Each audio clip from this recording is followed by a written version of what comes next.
তোরা দেখেন বরফের দিনে কিরগিজস্তানিরা কীভাবে বরফ পরিষ্কার করে রাস্তায় থেকে।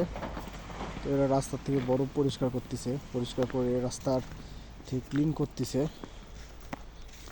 এই তো এগুলো বরফ সব রাস্তায় গাড়ি যাওয়ার জন্য পরিষ্কার করে দিচ্ছে।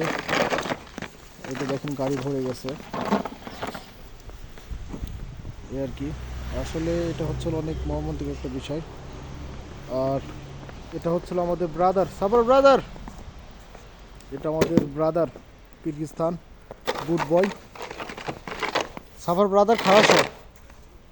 সে অনেক ভালো একজন মানুষ, আমাদের সাথেই কাজ করে। তো করতেছে দেখেন কীভাবে বরফগুলো না সরানো মানে পিছলা হয়ে যাবে। পিছলা হয়ে গেলে আপনার রাস্তার সমস্যা হয়ে যাবে। এই যে আপনার মনে করেন গাড়িটারি পিছলে যাবে, স্লিপ কাটবে, এই জন্য বরফগুলো সব সরানো হচ্ছে।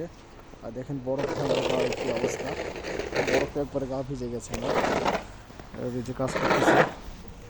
তো যারা যেখান থেকে আমার ভিডিও দেখতেছেন আমাকে ফলো দিয়ে পাশে থাকবেন, আমাকে সাপোর্ট করবেন আর আমার জন্য দোয়া রাখবেন।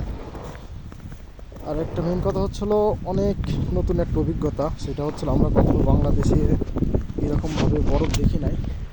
আর কিরগিজস্তানে এসে আমরা বরফ দেখতেছি, এটা আসলে আমাদের জন্য একটা অভিজ্ঞতা নতুন এই আর কি। তো আসলে ভালো লাগতেছে, অনেক কষ্ট হচ্ছে কারণ ঠান্ডা, ওই জন্য অনেক কষ্ট হচ্ছে, তারপরেও আলহামদুলিল্লাহ অনেক ভালো লাগতেছে। কারণ আমরা এগুলো কখনো বাংলাদেশে দেখি নাই, এই কিরগিজস্তানে এসে দেখতেছি, এটাই সবথেকে বড় কথা আর সবথেকে বড় পাওয়া। যেগুলো আমরা বাংলাদেশে দেখি নাই সেগুলো কিরগিজস্তান দেখতেছি। এই যে দেখেন গাছগাছালি সব সাদা হয়ে গেছে, কিছু করার নাই। আর এই যে ভিডিওতে ভালো করে বুঝতে পারতেছেন নাকি জানি না, এগুলো সব বরফ পড়তেছে। মানে আমার ফোনের ক্যামেরাটা অতটা ভালো না, যার জন্য আপনাকে ভালো করে দেখাতে পারতেছি না।